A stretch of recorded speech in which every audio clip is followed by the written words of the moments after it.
حدیث نبی صلی اللہ علیہ وسلم حضرت ابو بکر صدیق رضی اللہ تعالیٰ عنہ فرماتے ہیں کہ رسول اللہ صلی اللہ علیہ وسلم نے ارشاد فرمایا، ہر گناہ کی سزا قیامت تک کے لیے مؤخر کیا جا سکتا ہے، لیکن ماں باپ کے نافرمان کی سزا اس کے مرنے سے پہلے ہی شروع ہو جاتی ہے۔ حضرت ابو ہریرہ رضی اللہ تعالیٰ عنہ سے روایت ہے کہ رسول صلی اللہ علیہ وسلم نے ارشاد فرمایا، جب رات کا تہائی حصہ باقی رہ جاتا ہے تو ہمارے رب آسمان اور دنیا کی طرف نزول فرماتے ہیں اور ارشاد فرماتے ہیں کہ کون ہے جو مجھ سے دعا کرے میں اس کی دعا قبول کروں، کون ہے جو مجھ سے مانگے میں اس کو عطا کروں، کون ہے جو مجھ سے مغفرت طلب کرے میں اس کی مغفرت کروں۔ زندگی میں لوگوں کا آنا بھی ایک مقصد ہوتا ہے، کچھ آپ کو آزمائیں گے، کچھ آپ کو سکھائیں گے، کچھ آپ کا استعمال بھی کریں گے اور کچھ آپ کو جینے کا صحیح مطلب بھی بتائیں گے۔ اچھے انسان کی تعریف کے لیے اتنا ہی کافی ہے کہ وہ کسی کو تکلیف نہیں دیتا۔ دولت اور عہدے انسان کو عارضی طور پر بڑا کرتے ہیں، لیکن انسانیت اور اچھا اخلاق انسان کو بہت بلند درجے پر رکھتا ہے۔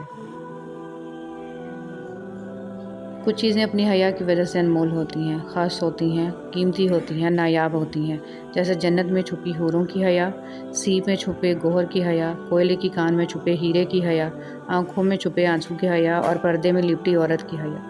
اللہ تعالیٰ کو بہت پسند ہے وہ دل جس میں مخلوق کا درد ہو، وہ جگہ جہاں اللہ تعالیٰ کا ذکر ہو، وہ آنکھیں جن میں حیا ہو، وہ آنسو جو خوف خدا سے گرے اور وہ خدمت جو بغیر کسی مطلب کے ہو۔ یا اللہ ہم سب کو یہ صفات عطا فرما، ہم سب کو اپنی ناراضگی اور زمینی اور آسمانی عذاب سے محفوظ فرما، آمین۔ کوئی غروب ہمیشہ کے لیے نہیں ہوتا اور کوئی طلوع بھی ہمیشہ کے لیے نہیں ہوتا۔ بہترین ہیں وہ لوگ جو زندگی کے عروج و زوال میں اپنے رب کی رضا پر شکر گزار رہتے ہیں۔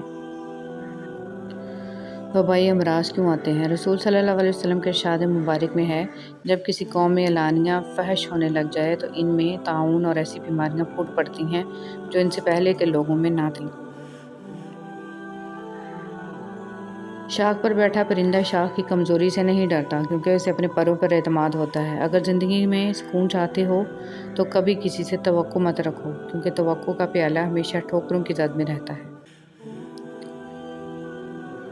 پرندوں کے لیے پانی کا انتظام کر دیا کریں۔ ہمیں پیاس لگتی ہے تو ہم کسی سے پانی مانگ سکتے ہیں، پرندے پیاس کے وقت پانی نہیں مانگ سکتے۔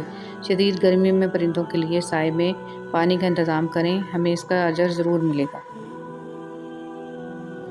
روزہ افطار کروانے والے کا ثواب۔ رسول صلی اللہ علیہ وسلم نے سعد بن معاذ رضی اللہ تعالیٰ عنہ کے پاس افطار کیا اور فرمایا، تمہارے پاس روزہ رکھنے والوں نے افطار کیا، تمہارا کھانا نیک لوگوں نے کھایا اور تمہارے لیے فرشتوں نے دعا کی۔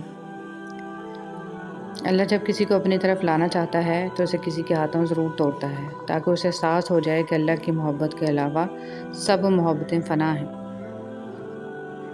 فرمان حضرت شیخ عبد القادر جیلانی رحمۃ اللہ علیہ، اے اللہ کا ذکر کرنے والے، اللہ کے پاس ہو کر اللہ کا ذکر کیا کرو اور اپنی زبان سے اس کا ایسا ذکر مت کیا کرو کہ قلب دوسرے کے پاس ہو۔ قدرت کا ایک بہت انوکھا اصول ہے کہ جب آپ کسی کی جڑیں کاٹتے ہیں تو آپ کے اپنے درخت پہ پھل لگنا بند ہو جاتے ہیں۔ انسان کو زندگی میں دھچکے لگتے رہتے ہیں، وہ گرتا ہے، سنبھلتا ہے، پھر اٹھتا ہے، دوبارہ چل بھی پڑتا ہے، لیکن کبھی کبھی انسان اٹھنے کے قابل ہی نہیں رہتا۔ جانتے ہیں کب؟ جب اس کو یہ پتہ چلتا ہے کہ گرانے والا شخص وہی تھا جس کے لیے وہ کھڑا تھا۔ اٹھانا خود ہی پڑتا ہے تھکا ٹوٹا بدن اپنا، کہ جب تک سانس چلتی ہے کوئی کاندھا نہیں دیتا۔ حضرت عمر فاروق رضی اللہ تعالیٰ عنہ کا قول ہے، خشوع و خضوع کا تعلق دل سے ہے نہ کہ ظاہری حرکات سے۔ جہاں تعریف کرنی ہو وہاں بڑے بڑے چپ ہو جاتے ہیں اور برائی کرنے کے لیے گونگے بھی بول پڑتے ہیں۔ ہے خالق کائنات، جن مشکلوں اور پریشانیوں میں ہم مبتلا ہیں تو انہیں اپنی شان کریمی سے حل کر دے، ہمیں دنیا اور آخرت کی ذلت اور رسوائی سے بچا اور دنیا اور آخرت کی بھلائی عطا فرما، آمین ثم آمین۔ استغفار عذاب سے حفاظت کی ڈھال۔ حضرت علی رضی اللہ تعالیٰ عنہ ارشاد فرماتے ہیں، تعجب ہے ان لوگوں پر جو نجات کا سبب اپنے پاس رکھنے کے باوجود بھی ہلاک ہو جائیں۔ پوچھا گیا وہ سبب کیا ہے؟ حضرت علی رضی اللہ تعالیٰ عنہ نے فرمایا، توبہ اور استغفار۔ سچائی کی سب سے سچی نشانی سادگی اور وضاحت ہے، جھوٹ ہمیشہ پیچیدہ ہوتا ہے۔